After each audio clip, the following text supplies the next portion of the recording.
Sounds like we have some new music here. We also have a brand new theme as well. So it is spooky time of year. Yeah, so we got a whole new Halloween layout. Anyways, hope you guys enjoy. Hit that subscribe if you happen to be new for more content. I wanted to go ahead and point out that the new banners are live. I reported on these a few days ago, the fact that they were coming, but in this video, we're going to go ahead and do a full breakdown for the Halloween units. Also, it kind of seems like we won't get the older versions of the Halloween units. I'm curious as to why they let us get the summer units and then a new batch of summer units, but are apparently not letting us get these, so I don't know.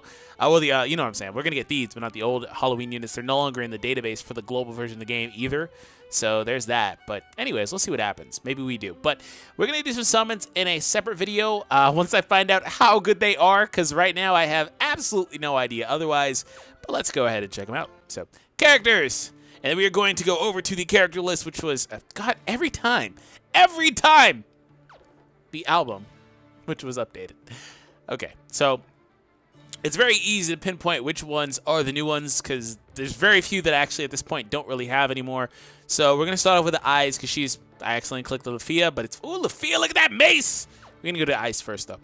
Anyway, she is a physical attack type. Does she have double S in strength and speed? Let's see. That's pretty much how, yep, they all pretty much break down like that at full max limit break. Otherwise, let's check out her abilities. So what is this? Dark damage? Yeah, it says dark damage. Ultra dark physical attack with a temporary strength boost. Very vanilla, but it's still nice to see the elemental damage popping through as well. So I'm curious to see how this unit works otherwise. Single target, mid-dark physical damage with a temporary strength boost and dark resistance minus 25% for 4 turns. Okay, all of her, so she's another one of the units that is really good in something like war game or single boss type modes, but not going to be like super great in things like I said war game, but excuse me, I meant in things like Record Buster, single boss type modes, but it's not going to be like super great in things like war game. She could be good there, you know, when there's less opponents, I guess, but everything she does, aside from this, well, even with the special, everything she does is a single target ability, so let's keep that in mind. But she has a very generic package, actually, because we're seeing this type of package pop up on these types of units more often. The 75% boost to her own strength, very, very common now with some of these newer units. Single target, mid-dark physical attack, debuffing 30% of the opponent's magical ability, and also getting a strength boost as well, while, again, also doing the elemental damage. And this ability here reduces the opponent's dark resistance. So, interesting, debuffing, all that stuff. So, she's good. I don't think she's great, but she's really good. And I think that she'll be really good on the dark-based teams, of course, for the reasons you would expect. Devour Magic will help out a ton. But again, very, very, very generic type build, just because a lot of characters, again, are doing the same thing these days with the 75% boost and then some sort of debuff and stuff like that. So, not impressed, but she's a good character. Anyways, let's take a look at Lifia. I assume Lifia will be pretty much the same unit. They did that last time pretty much. Double S's in magic and agility. She is the version of the unit that hits all targets, so that's good. High dark magical attack against all enemies is really good. Having a high modifier is really good.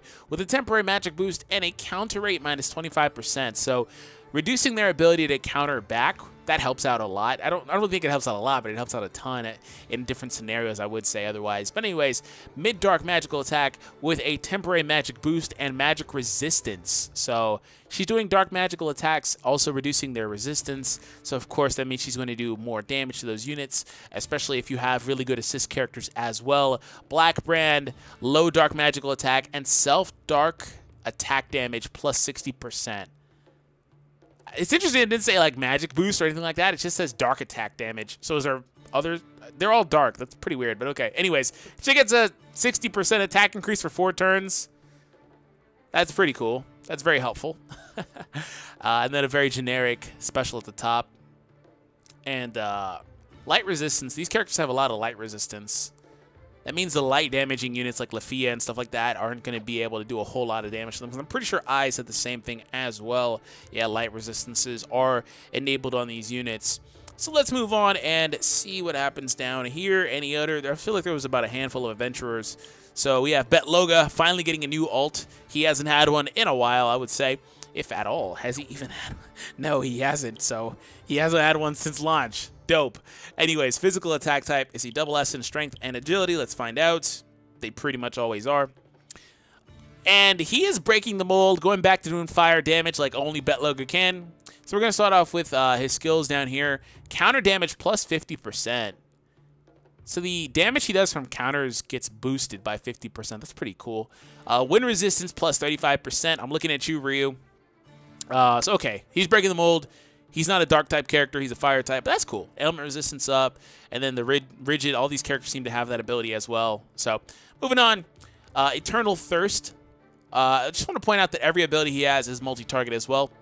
Eternal Thirst. High fire physical attack with a heal of 10% of the attack damage. So, he heals 10% of the damage that he does with this attack, and it's a high modifier attack, so he could potentially do a ton of damage. Again, physical-based attack as well, so your physical teams are really going to enjoy this character. And self-status buff plus 1 turn. So if he has any sort of status buffs on him, he's going to extend their duration for another turn. A good example would be the Chigusa that boosts your allies' physical attack by 35%. If I'm reading this correctly, that should last for 1 extra turn on this character. So that's pretty cool to have that, because it really isn't like an attack you'd have to go out of your way to use. There's no drawback. It's just kind of one that you use, and you just kind of go from there. Blood Boil, mid-fire physical attack, and self-counter rate plus 50% for 4 turns. So he boosts his own counter rate, and then down here he boosts his counter damage each time he counters pretty much. So 50% for all of his counters increase, but he also increases his chance to get a counter by 50% too. So pretty cool. Otherwise, very generic attack. Low fire physical attack to all enemies and a 60% increase to fire damage. So just like Lifia, he's getting a boost here. So really, you want to use lethality, lethal, whatever. Use that one first, then you transition into one of these 2 attacks. I guess preferably the high damage one. You know, because the Blood Boil one, it's a counter boost. It's really, really good, but it implies you're going to be playing defensively in war games, sure. Otherwise, you probably don't want to play a whole lot of defense, but that's fine. These are really good abilities, and it's nice to see a physical fire type. Ultra Fire physical attack with a temporary strength boost and self 50% HP regen. Oh. Oh, okay. So this unit is interesting because he's made to be able to take hits, hit hard back with a counter, and he also can heal 50% of his HP. That's really cool. I like it. I like it a lot. I like it a lot. Very solid unit. I really like that unit. So we're going to scroll down and check out the new Raul. He's getting his first, Raul, I don't know. He's getting his first 4-star. So there's that. Look at this guy with his little light stick. He's a balanced type. Probably going to have double S's in magic. Yeah, there it is.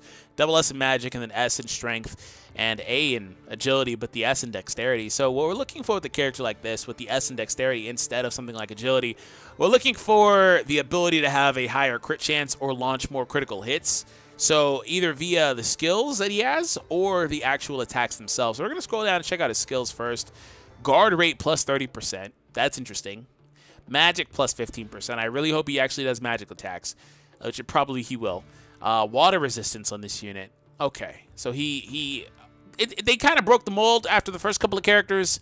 Now they're just specifically targeting other types, which is cool because it adds more viability for these units in different scenarios. So Polarity Repulsion, mid-thunder magic attack damage plus 60%. Mid-thunder magic attack damage plus 60% per 1. Self-regen. This is really weird. This is a really weird ability. Mid-thunder magic attack. Feels like there should be a comma there. Damage plus 60% per 1. Self-regen attack all damage. All attack damage reduction skill. What the hell does that even mean? It looks like he gets a 60% attack increase because the other characters got it and we've seen it before. Regen all of the damage that he does as well is what it kind of looks like. I don't know what the reduction skill part is. We're going to have to test this unit out because otherwise I couldn't tell you. That is incredibly bad English. High Thunder magic attack, excuse me, and self 30% HP regen for 4 turns. See, I feel like he heals with this last skill because he's also healing here. So it's interesting to see these units that have regen built into them. I don't think it's going to be like super impactful because we've had assists that do that for a long time. But it could be a thing. Like, this could be really interesting. We'll have to see. But these characters can start healing a lot of HP back to the point where you kind of maybe don't even really need a healer that much, I guess, if all your characters can regen. Of course, we have some really good healers, so I'd still recommend using them, especially because they can do other things, but still, it'd be interesting. Allies, fast, all attack damage minus 30% for 3 turns. Huh? All allies... Okay, it looks like it's saying all allies take reduce the damage that they receive by 30% from all attacks. That's really good, actually. That's a really good ability if it is how I read it. It is just like the Vanishment Shroud, I believe, from Asfi. It's a little bit different, but it's very similar. This unit seems like he's a lot better than you would think he is. Like, he seems like he's probably the best unit we've reviewed so far, just because of all... He's another one of those units that's there as a support type unit, pretty much. He looks really good. Ultra Thunder Magic Attack, damage plus 50% per 1 turn, self, regen all attack, damage reduction skill. So it's the same exact verbiage as that other skill. I'm going to have to see this unit, but he seems like he's like the best unit here. I'm not even kidding. Like, he seems really good. So we'll have to check him out a little bit later, but I don't really have an honest assessment of him. He looks really good. Wasn't there a Reveria? Is that an assist? Is that a Reveria assist? Is that a thing? Shouldn't she be like right here? I feel like she is. No, she's not, apparently. There's Asfi. Yeah, it must be an assist. So this is the Bell. I believe this one's a free-to-play character. So A's and all stats at best. So yeah, he's definitely not a summonable unit. Dark resistance minus 10% to your opponents. And allies get a 10% increase to critical rate. This unit's actually really good for the dark-based teams. Like, he's really good. So, doesn't excel at any one thing here, but he's really good. So, let's move on. Here she is. I knew that there was a Reveria in here. So, our first Reveria assist, I believe. So, let's go ahead and max her out. Oh, she has double S's in magic. So, of course, you're going to want to equip this Reveria to a magic-based unit. Let's see what she does. Thunder resistance minus 15%, and allies get a 15% HP regen. That HP regen ability is getting slapped on a lot of units now. Like, not just in this batch, but in the last couple of batches. I think that was there too. So it's becoming more prevalent, and that's why I'm saying, like, it just feels like a lot of units you're gonna get to a point where you're just healing so much. So I don't know, but thunder resistance, really, really good with that thunder-based damage attack, like the thunder-based debutantes. There we go. So, really good unit, but unfortunately, she's a magic-type unit, so I'd have to look at the list and see which characters can do thunder damage to really break it down. Otherwise, who can she really support? So, these are, this Filvis, this old Filvis. I knew there was a mage unit. Filvis is very, very vanilla, but she can do a lot of damage, so this character is really good with that Reveria, so... If you don't have her, I mean, it's no big deal, but there's not a lot of thunder-based attackers. Chigusa does it with her ultimate, I believe. Not a whole lot, yeah, with the ultimate. Not a whole lot here, but in the future, maybe. Ideally, though, she works with Raw. That's her main target. Ideally, because everything he does, aside from the combat skill at the top, is a thunder-based attack, so ideally she works well with him, so that's how that breaks down otherwise. So I think that's all of it. I think those are all of the characters. Thunder resistance down. Yeah, I think that's all of it. So, all in all, very good batch of units. It's at this point, it's like it's impossible to pinpoint whether or not you should summon anymore or shouldn't summon. Like, at this point, if you have the opportunity to summon these banners, just go for it. Because all these characters are really, really good. I don't feel like any character ever is really, really to the point where they're game-changing above all the other characters. Because I feel like all the characters in this game, I feel like this game does a really good job, of balancing these new units with other new units. Like, I think they're better than the older units, like, a lot. But they're all about relatively even to me. Like, I feel like some of them have a better place in the meta than others, but I feel like they're all equally usable otherwise. So that's how I feel about it. Anyways, hope you guys enjoy. Subscribe if you were new, and I'll catch you guys tomorrow for some summons. Anyways, take it easy, guys.